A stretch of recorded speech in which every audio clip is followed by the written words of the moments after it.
Dans ce contexte, voilà que démarre un chantier délicat, la réforme du système de santé français. Caroline Philippe, vous êtes à l'hôpital Simone Veil à Aubonne, dans le Val d'Oise, où le Premier ministre Édouard Philippe a dévoilé son plan ce matin. Caroline, le gouvernement parle d'une transformation. Qu'est-ce qui a été concrètement annoncé ce matin ? Eh bien, pour l'instant, François, rien de vraiment concret, mais Édouard Philippe veut rationaliser l'ensemble du système de santé, médecins de ville, hôpital, profession libérale. Et ça nécessite une véritable transformation, pas une énième réforme.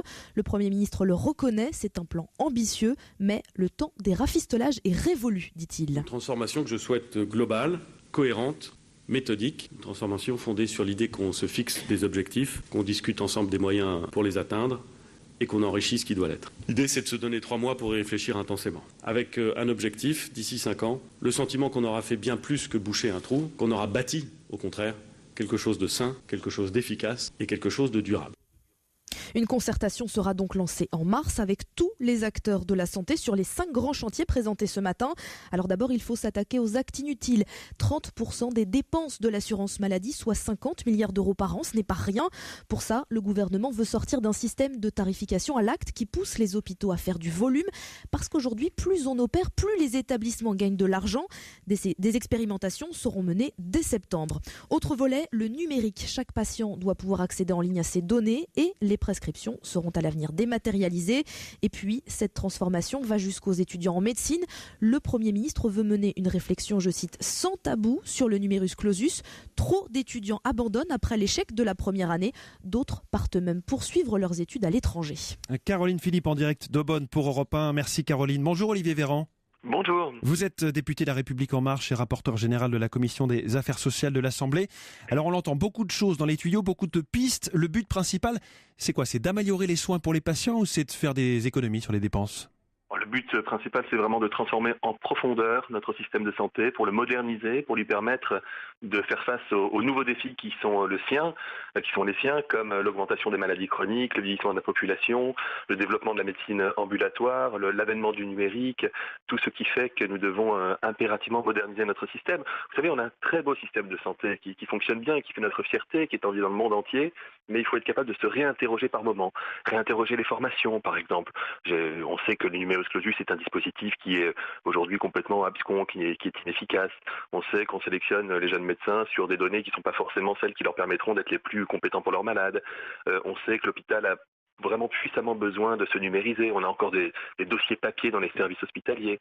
On sait qu'on doit améliorer la fluidité de la communication des informations médicales des patients à travers un dossier médical partagé qui permettra à chacune et à chacun d'avoir accès à l'ensemble de ces données de santé et puis aux médecins de mieux communiquer, etc., etc. Et puis, il y a le volet du financement qui est important. On a un système qui est un petit peu vieillissant.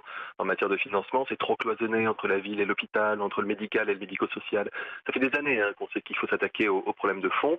La méthode En Marche, c'est de le faire avec détermination et dans la concertation. Vous parlez de réinterroger, de transformer le système. Je voudrais quand même revenir sur un point. Quand la ministre de la Santé estime que les actes inutiles représentent 30% des dépenses de l'assurance maladie, c'est quoi des actes inutiles ? L'acte inutile, moi, vous savez, je suis aussi médecin hospitalier. Par exemple, c'est quand un malade vient me voir en consultation et qu'il est passé aux urgences la veille, où il a eu un bilan biologique, et je me rends compte que le même bilan biologique, il l'avait eu la veille fait par son médecin généraliste en ville. C'est par exemple par déficit d'information ou d'accès à de la médecine spécialisée, réaliser des examens qui ne sont peut-être plus justifiés. C'est parce qu'on n'a pas assez de place pour faire de la médecine ambulatoire, continuer d'avoir des patients qui vont passer plusieurs nuits à l'hôpital, à leur détriment d'ailleurs, parce que ça augmente le risque d'infection nosocomiale. C'est tout ça, en fait, qu'il faut être capable de réinterroger, ce qu'on appelle la pertinence. Et puis, il y a quelque chose qui est très important, moi, qui me tient à cœur, c'est la qualité des soins. Le Premier ministre a fait une annonce très forte et qui rejoint ce que j'avais écrit dans un rapport il y a 2 ans, c'est que pour évaluer la qualité des soins, il faut aussi interroger les patients eux-mêmes et les équipes hospitalières, c'est-à-dire le personnel, sur le niveau de confiance qu'ils ont dans leur qualité à attribuer des soins de qualité à leurs malades. Quand vous parlez de numérique et d'ambulatoire, clairement, vous voulez moins de patients dans les hôpitaux ? C'est pas qu'on veut moins de patients dans les hôpitaux. On sait qu'on a aujourd'hui une durée moyenne d'hospitalisation d'à peu près 10 jours en France, quand on est en dessous de 8 jours dans la plupart des pays qui nous sont similaires. Donc, trop d'hôpital, ça veut dire des patients qui sont éloignés de leur famille, ce sont des patients qui dorment moins bien, c'est une augmentation du risque de maladies nosocomiales, c'est les maladies qu'on attrape à l'hôpital, ça coûte plus cher. Aujourd'hui, on sait faire les choses en ville. Moi, en neurologie au CHU de Grenoble, je suis neurologue, j'ai ouvert un hôpital de jour de neurologie. Du jour au lendemain, ça nous a permis d'avoir des patients qui venaient sur des séquences de 2 ou 3 heures dans la journée pour recevoir leurs soins. Ils pouvaient rentrer chez eux dans leur famille le soir, au lieu de passer des nuits complètes à l'hôpital. Donc c'est pas dégrader la qualité de service, pas du tout ça. C'est au contraire être moderne, vraiment puissamment moderne. Merci beaucoup Olivier Véran. Je rappelle que vous êtes député La République En Marche, rapporteur général de la Commission des Affaires sociales.